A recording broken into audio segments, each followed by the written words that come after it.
Queers, queers! We are back with another super fun interview. Today we are talking to the wonderful Anne Marie Pace. She was a director on High School Musical, the series, amongst many other projects. Welcome to the podcast. Hello, good to be here. I am so excited. You've done so many wonderful things to enhance representation, especially on Disney, and I can't wait to talk about it. Yes, absolutely. So the first question is, how did you get started directing? Yeah. I got started. Well, I think I had an interest in directing because I grew up in Tennessee, in a pretty small town, and the representation I saw wasn't super huge or diverse, and I was a Mexican American queer kid and definitely closeted at the time, and just didn't get to see myself on screen as much as I wanted to growing up in the late 90s, early 2000s. So, what helped me personally when we didn't have that representation on TV at that time was my dad is an anthropologist. And so every summer he would take us on his research trips in Brazil and Mexico and with different indigenous tribes. And that really opened my eyes to just how different and diverse we are on this earth. And it really made me want to tell stories that could unite all of us. And even going to his research trips, I didn't even speak the same language as a lot of people there, but the connection was still there and the similarities, and it was really eye-opening for me even at a young age to get to experience that. That's awesome. Such a good way to learn things about the world as a child. Oh yeah, I felt really lucky to get to have my dad and grow up that way. There used to be a cartoon, I think on Nickelodeon, called The Wild Thornberries, and Yeah, I always saw my family. It's like, that's our family. that's so cool. So, one of the things when I was younger learning that there's multiple directors on shows. I don't know why that blew my mind, but it just didn't make sense to me. So, since shows have a lot of different directors, how do you prepare when you go into a new show? That's a great question. Yeah, the director is really the guest. They're the guest every new episode of a show that's been going on, and knows itself, and the cast and the crew are all family. I came into High School Musical, the series, in season 3, so they had already really been going by that point. So you kind of enter it knowing that you are the guest and it's your job to really learn about the culture and everybody, and learn names and how things have worked, so you continue that. And Tim Federle, who's the creator, he really wanted to bring on more young queer directors, and so he really believed in me. And that was my first directorial experience in television that he gave me for season 3, and then I got brought on for 2 more episodes in season 4. So really what he established was the culture that I learned, and it's just so loving and accepting and wonderful on that set that it was so easy to come in and just kind of follow what had already been placed. That's so awesome, and definitely very important to have voices, diverse voices doing these episodes behind the scenes. It seems like it could be very easy to have a show feel different in each episode if because of all these directors. So, how do you learn the style? Yeah, it takes a lot of studying past episodes. I know when I knew I got the job, I watched through all of season 1, season 2. I also watched a lot of The Office because I knew Tim had said he wanted to sort of lean more into the sort of finding funny moments, which The Office obviously does really well. So yeah, it takes a lot of research. And then I actually came and shadowed Kimberly McCullough on her episode before I directed my own. And she was just a great mentor and let me ask any and all questions. And yeah, I learned a lot through her, and felt prepared and ready to direct my own episode when that came time. I have to say, I love your episodes. Do you have Oh, a favorite episode that you directed? Man, it's tough because there's good things in all of them. In season 3, the first episode I directed was the real campers of Shallow Lake, and that one was just so much fun to do. It was just Frankie is a comedic genius, and to do an episode that he was basically kind of leading and heading, and Carlos's character was really fun to get to do. But then also season 4, I did the Halloween episode, which was where Ashlyn and Maddox do a love song together. And that was really beautiful and important for me to get to do as a queer woman. And when the original High School Musical came out as a movie, I was in high school and I was closeted at the time. So to be able to years later get to direct something of the same world, only a love song between two girls, was so beautiful and amazing. And yeah, I felt really lucky to get to do that one. I have to say that is my favorite episode out of the entire show, I think. And it may be because of like the Madeline scenes are just amazing.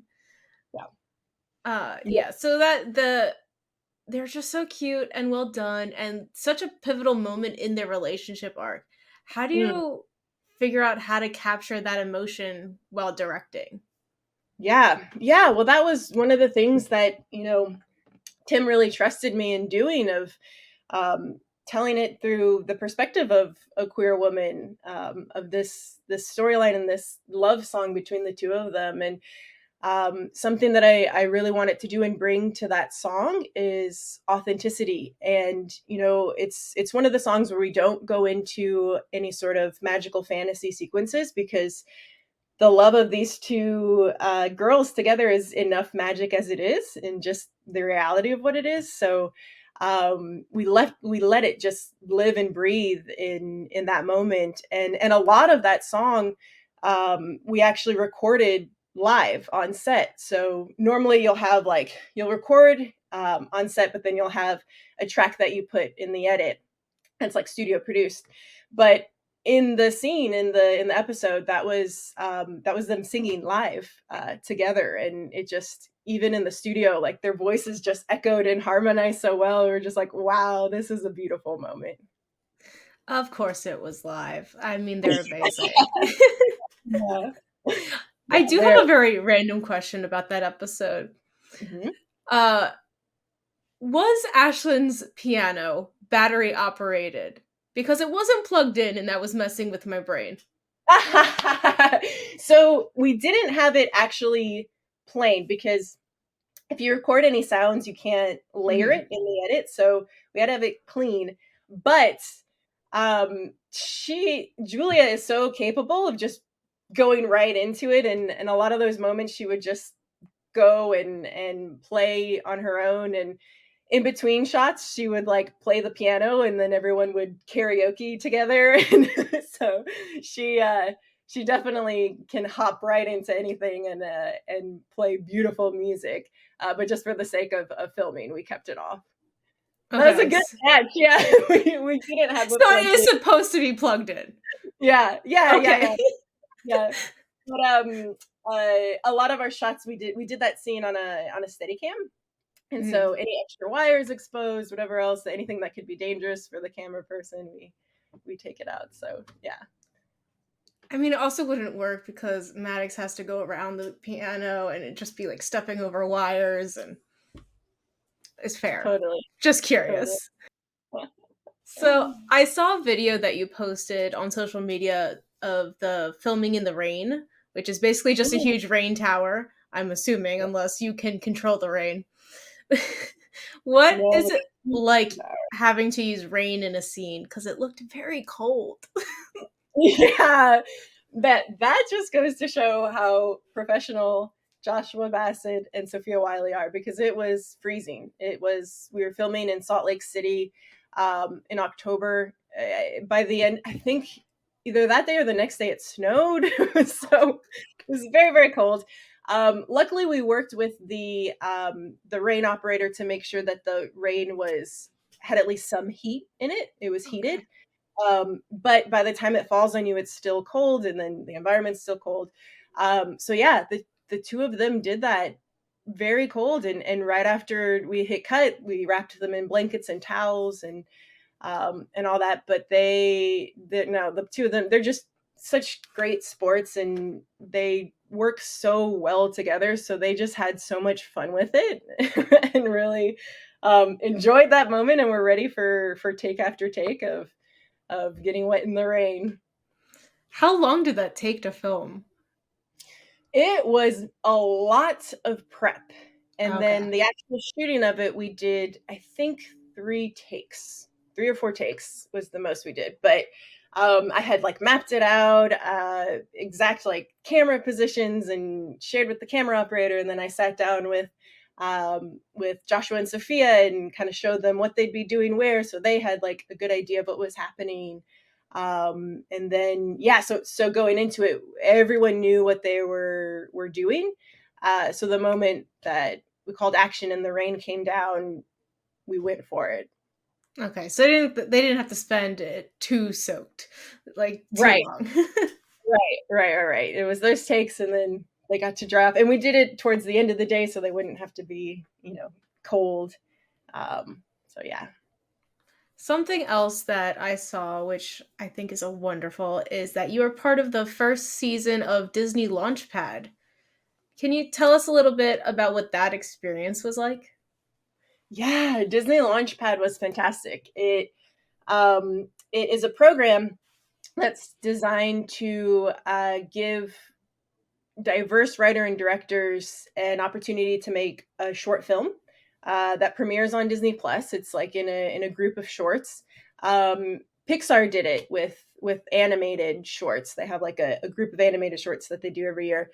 So they decided to do a live action version um, from writer directors. So in order to apply, we had to like write a short film idea and sort of pitch it, and then go through these interview processes. So there's a group of 6 of us that got selected that first year, and we kind of spent the year just working on our scripts and getting to work with all the different departments of Disney, between like Disney locations, Disney cast, and really develop something with a studio that was from a diverse perspective and from a diverse voice. So that was fantastic that Disney allowed us to do that and really kind of share our stories in a way that we felt was most authentic. There were very little notes in terms of like the story of the authenticity of the story, which was really really cool. So you have to like do everything for it? Yeah, so we had to come up with the idea. I think now they changed it to where writers can apply and directors can apply, and they merge you together. But the first year I did it, you had to be a writer director and write your story and then direct it. So yeah, we did everything from world building to working with our crew, production designers, cinematographer to bring these worlds to life. Sounds like a great boot camp type opportunity. Like just Exactly. throw you into it. Yeah, and the short that I did, it was I had finished it right before I directed an episode of High School Musical, the series, so it was a perfect like stepping stone into that. All of your projects seem to revolve around diversity and inclusivity just naturally being included in the story. What makes you passionate about having this ample representation? Oh, it's so important. It's so important, and it's something I didn't have. It's I didn't come out as bisexual, as queer, until I was 25 years old. And I think about all that time when I was young and just not being able to see myself. And when you don't see yourself, when you don't see queer characters on screen, their lack of presence makes you think that our stories are not important, and that's really harmful to sort of internalize as youth. And it's so important for me now that I'm at a position where I can create content and sort of change the landscape. It's my top priority to make more and more content that shows just queer joy and queer diversity. Yeah. I know we're all grateful, but I know I'm personally grateful for it because you really don't see that, especially growing up watching Disney Channel. I mean, now it's more common, which is so great. But it took me to watching One Day at a Time and seeing Elena's storyline that helped me be comfortable with myself, and it's just so important for people to see and just like positive and not people dying. Exactly. Yes. Our lives are not full of tragedy. There's so much joy, and it's important for others to get to see that. Yeah. I think High School Musical, the musical, the series definitely show the joy. Mm. Absolutely. Yeah. And then another comment I wanted to make, I absolutely loved Growing Fangs, which was your project for the Launchpad. But one of the things I loved the most is not even about like the queer representation. It was that a plus sized actress was cast as the lead. Mm. And you always see like size zero people when I was growing up, and I never had the confidence in myself to like even pursue acting, even though I loved it, because it was just like there's no part for me. So Mm. I love that that was also included. Oh, absolutely. And that was even just Kayla was the one, the actress who plays Val of that short. It was a no brainer when we saw her audition. Like she just shined, and I sent it to the execs, and right away they saw how amazing she was. And now she's doing huge things. She's on Abbott Elementary. She was on Curb Your Enthusiasm. So yeah, it's like it was a no brainer that she just was the star of that short. She was so great. Comedic timing is awesome. Yes. Absolutely fantastic. Um, She's an amazing actress and also just a great human, which is great.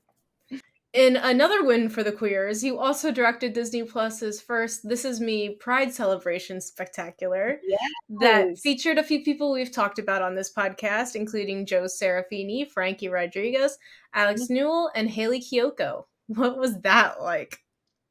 Amazing. It was so cool to get to do that. I had done music videos in the past, but to get to work with queer musicians that I listened to and loved was so cool. And everyone was just awesome on that set.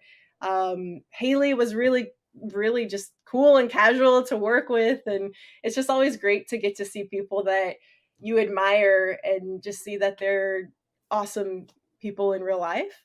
And yeah, and to get to join these queer artists singing Disney songs. And for example, like Haley Kiyoko did Kiss the Girl.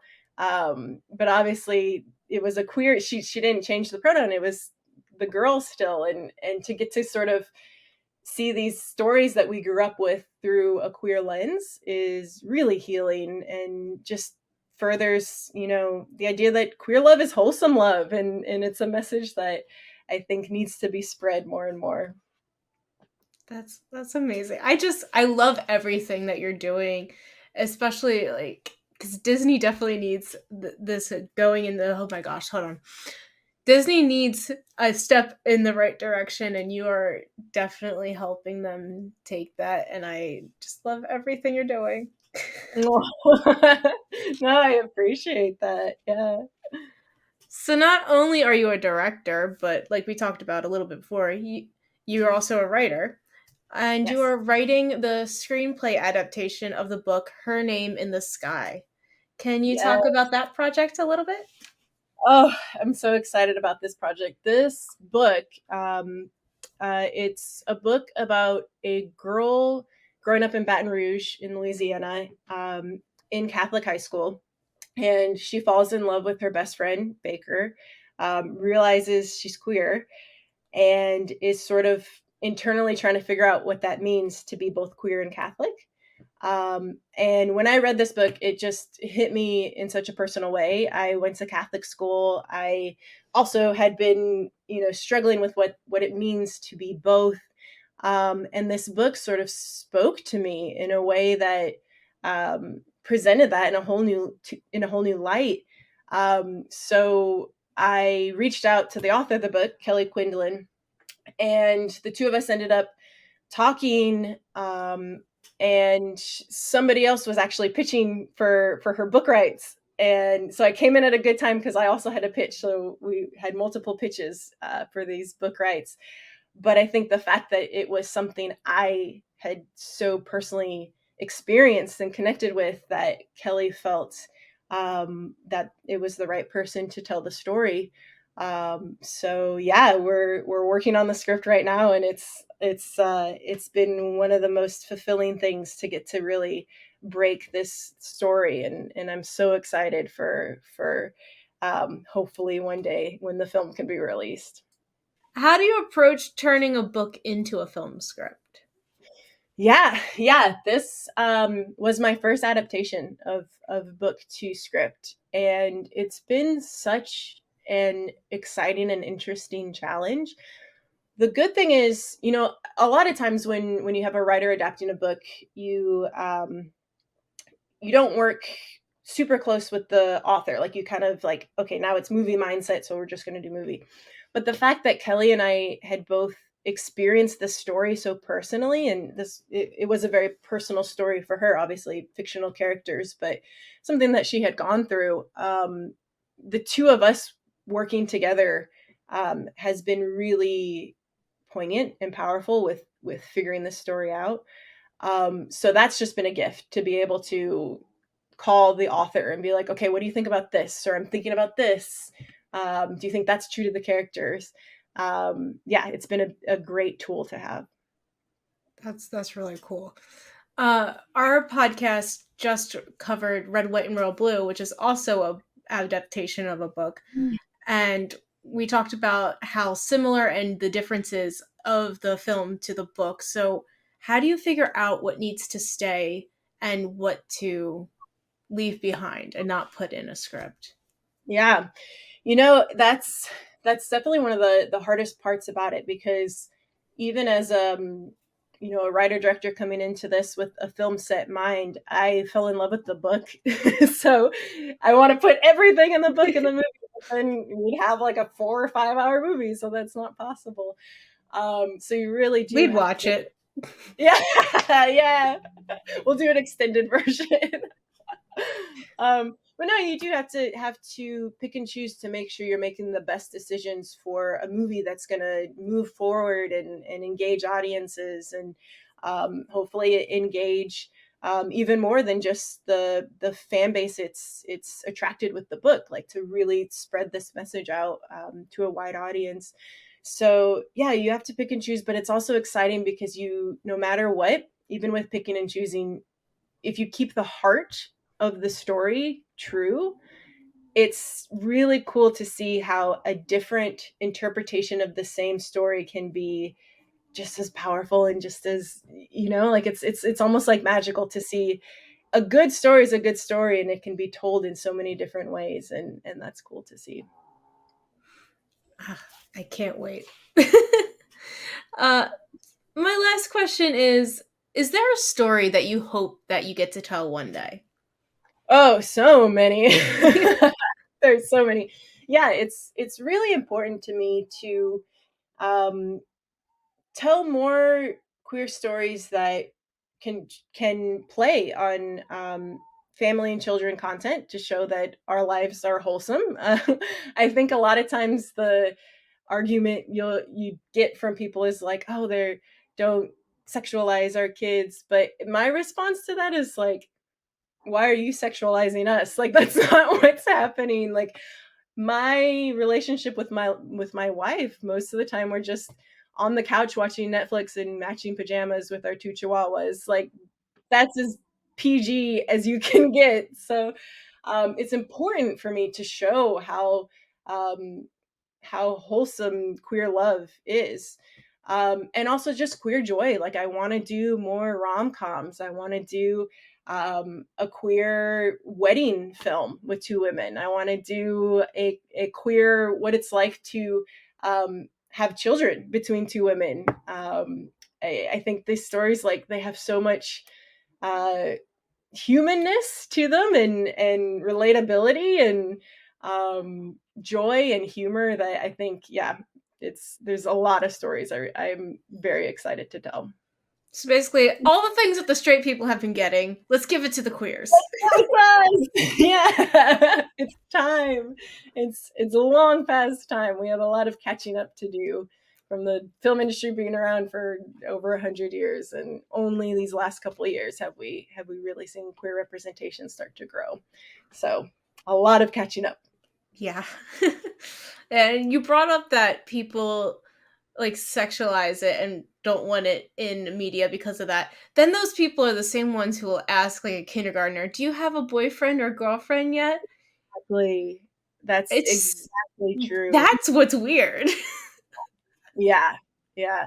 And it's so important. Like, I have a niece now who's going to be entering school soon. And, like, she wants to be able to see her aunts represented, on TV, and be able to point at her tia and be like, see, that's two women can be together. And yeah, it's really important to show a diverse. There's so many ways you can have a family, and a queer family with queer parents is a representation that needs to be seen more. Definitely. Oh my gosh. Well, thank you so much for joining us. Well, me today, us as a collective. Do you have any final words for the listeners at home before we wrap up our discussion? Yeah, I want to say thank you for doing this program and podcast. And it's so important to be able to make content and pitch that there's an audience for it, and there's people that want to see this, and having this sort of outlet where you are talking about queer content is really important for us as creators to be able to show studio execs and be like, see, like, this is what's wanted. So thank you for using your voice, and I will do everything in my power to make sure your voices get heard. Thank you. If you ever need more support, we'll go into meetings with you, be like, we need this. Yes. Yeah. Like, listen, these stories need to get told, and here's why. No, exactly. Well, you are stuck with us as fans now. We will be following everything you do because so far your work has been amazing. Well, thank you again for taking the time to talk with me today. I really appreciate it and love getting to know you better. I'm sure the audience does as well. To everyone at home listening, make sure to check out High School Musical, the musical, the series, and Growing Fangs, streaming on Disney+. And until next time, hydrate for lesbian Jesus and gay it up all over the place. Bye! And with that, we've been Big Gay Energy. If you like this episode, check out all our other episodes right here on YouTube. Please like, leave a comment below, and subscribe for more amazing super gay content.